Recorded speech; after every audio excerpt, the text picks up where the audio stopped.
Hello नमस्कार दोस्तों, स्वागत है आपका आज के मौसम समाचारों में। दोस्तों इस वीडियो में आपको देखने को मिलेंगे क्या है भारत में मौसम का हाल, क्या है आपके राज्य में मौसम के हालचाल, साथ ही पिछले 24 घंटे में भारत में क्या क्या घटनाएं घटी मौसम को लेकर, और साथ ही अगले 24 घंटे का मौसम पूर्वानुमान भी इस वीडियो में आपको देखने को मिल जाएगा। इसके अलावा दोस्तों आज दिन भर की 5 बड़ी खबरें भी इस वीडियो में आपको देखने को मिलेंगी। तो दोस्तों वीडियो को शुरू से अंत तक पूरा जरूर देखिएगा। दोस्तों मानसून ने केरल में दस्तक दे दी है और कई हिस्सों में झमाझम बारिश भी शुरू हो चुकी है। मानसून की बारिश केरल में शुरू हो चुकी है। भारतीय मौसम विज्ञान विभाग यानी कि इंडियन मेट्रोलॉजी डिपार्टमेंट ने दक्षिण पश्चिमी मानसून को लेकर केरल पहुंचने का ऐलान पहले ही कर दिया था।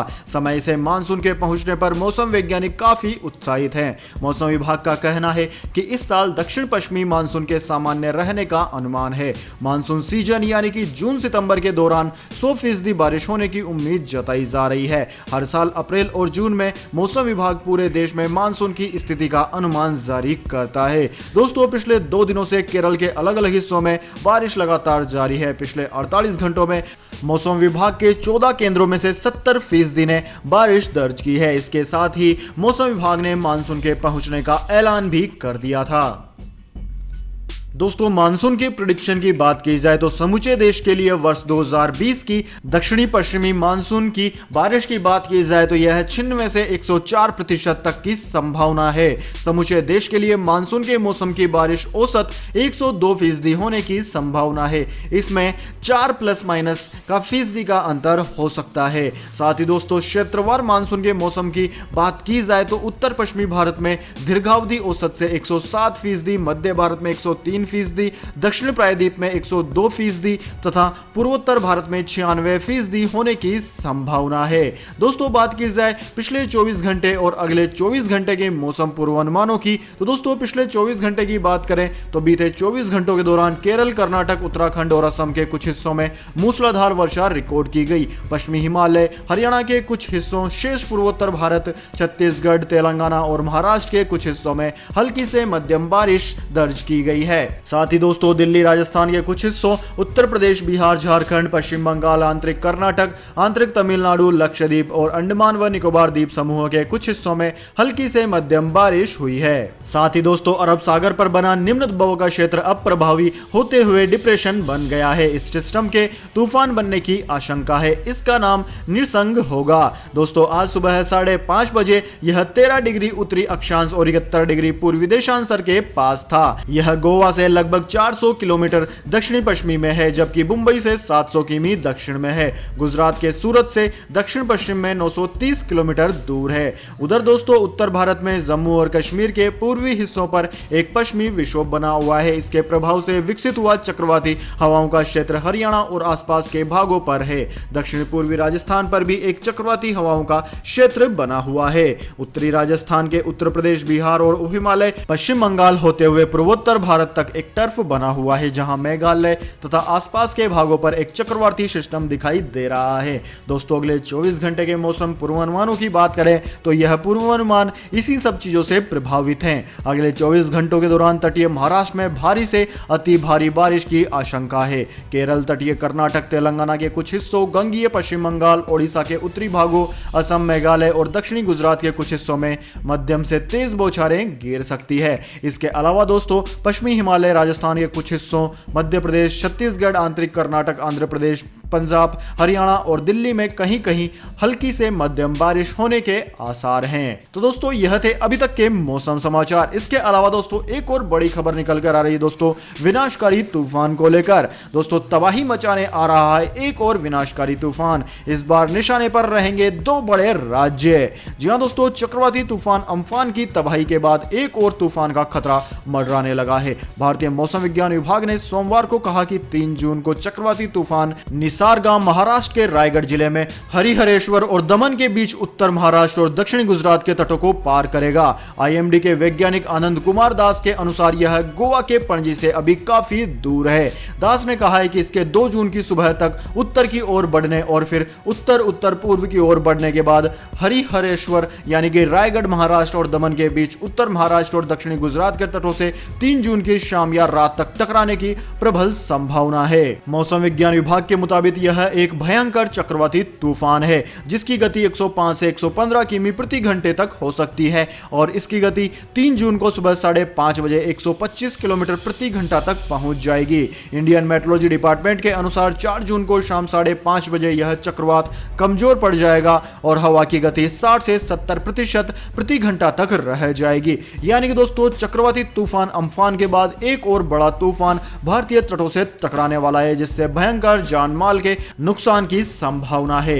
इसके बाद में दोस्तों जान लेते हैं अगली बड़ी खबर। चीन को एक और जोरदार झटका, भारत के पक्ष में खुलकर आ गया है ऑस्ट्रेलिया भी। जी हां दोस्तों, दुनिया भर में महामारी फैलाकर अब ताइवान से लेकर हांगकांग और लद्दाख सीमा पर तनाव का वातावरण बनाने वाले चीन को एक और जोरदार झटका लगा है। ऑस्ट्रेलिया भारत के पक्ष में खुलकर आ गया है। ऑस्ट्रेलिया के राजदूत बेरी ओफ्रेल ने सोमवार को चीन पर परोक्ष रूप से हमला बोलते हुए कहा कि कुछ देश अपनी सीमा से बाहर के क्षेत्र में जबरदस्ती दखल देते हुए अनावश्यक तनाव को बढ़ावा दे रहे हैं जो कि स्वीकार्य नहीं है।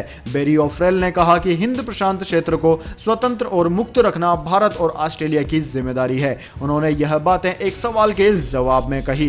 ताइवान से लेकर पूर्वी लद्दाख में चीन द्वारा तनाव की स्थिति पैदा किए जाने के सवाल पर बेरी ओफ्रेल ने कहा कि भारत और ऑस्ट्रेलिया दोनों लोकतांत्रिक देश हैं। दोनों देशों में क्रिकेट बहुत लोकप्रिय है और दोनों देश इंडो पैसिफिक रीजन यानी कि हिंद प्रशांत क्षेत्र को स्वतंत्र और मुक्त रखना चाहते हैं। दोनों देश इस क्षेत्र को मुक्त और स्वतंत्र रखने के लिए बाध्य हैं। जबरदस्ती दखल देना सही नीति नहीं है। चीन के गतिरोध पर उन्होंने कहा कि भारत और चीन को द्विपक्षीय वार्ता के जरिए मुद्दे को सुलझाना चाहिए। ऑस्ट्रेलिया या किसी अन्य देश को टिप्पणी नहीं करनी चाहिए। इसके बाद में दोस्तों आज एक और बड़ी घोषणा हुई। आज से गैस सिलेंडर के दामों में भारी बढ़ोतरी कर दी गई है। तो जान लेते हैं कि रसोई गैस सिलेंडर कितना महंगा हुआ है। आज महामारी के बीच 5वां बंद शुरू हो गया, लेकिन अब इसके बीच रसोई गैस के दामों में बढ़ोतरी भी हो गई है।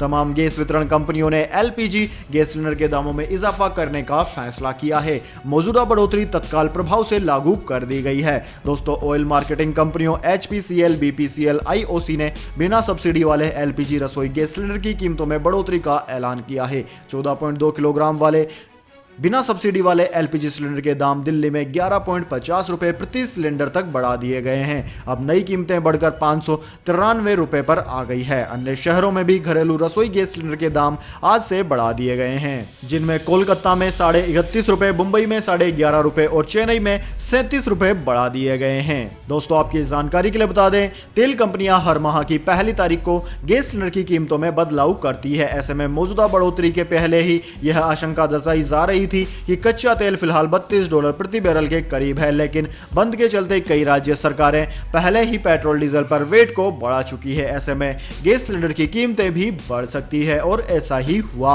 इसके बाद में दोस्तों एक बड़ी अपडेट निकल के आ रही है आज की। दिल्ली में बिना ई पास के नहीं मिलेगी एंट्री, सरकार ने 30 जून तक बढ़ा दिया है बंद। जी हां दोस्तों, राष्ट्र राजधानी दिल्ली में फैल रही महामारी के संक्रमण को देखते हुए बंद की अवधि को 23 जून तक बढ़ा दिया गया है। दिल्ली सरकार के आज जारी आदेश के मुताबिक इस दौरान कंटेनमेंट जोन में किसी भी गतिविधि पर पहले की तरह ही रोक लागू रहेगी। वहीं सरकार ने यह भी कहा है कि दिल्ली में बाहरी राज्यों से आने वाले लोगों के लिए ई पास अनिवार्य होगा। बिना ई पास के लोगों को राष्ट्रीय राजधानी में प्रवेश नहीं करने दिया जाएगा। आवश्यक सेवाओं से जुड़े लोगों और वाहनों के लिए पहले जो आदेश दिए गए हैं वे ही लागू रहेंगे। सरकार के आदेश में दिल्ली के सभी डीएम और पुलिस कमिश्नरों से कहा गया है कि वह इस बंद संबंधित नियमों का सख्ती से पालन कराएं। दिल्ली सरकार के आदेश में इस बात की तकदीक भी की गई है कि सभी संबंधित विभाग केंद्रीय गृह मंत्रालय द्वारा जारी बंद की गाइडलाइंस का सख्ती से पालन कराएं। बंद की अवधि को 30 जून तक बढ़ाए जाने को लेकर सरकार ने अपने आदेश में कहा कि इस दौरान केंद्रीय स्वास्थ्य मंत्रालय द्वारा जारी किए गए दिशा निर्देशों का पालन सुनिश्चित कराया जाए। साथ ही दोस्तों आज छोटे कारोबारियों को बड़ा तोहफा भी मिला है। एमएसएमई को 2000 करोड़ रुपए का पैकेज सरकार ने दिया है। रेहड़ी पटरी वालों को 10,000 रुपए का लोन भी दिया जाएगा। जी हां दोस्तों, प्रधानमंत्री नरेंद्र मोदी की अध्यक्षता में सोमवार 1 जून 2020 को केंद्रीय कैबिनेट की बैठक हुई। इस बैठक में कई अहम फैसले लिए गए।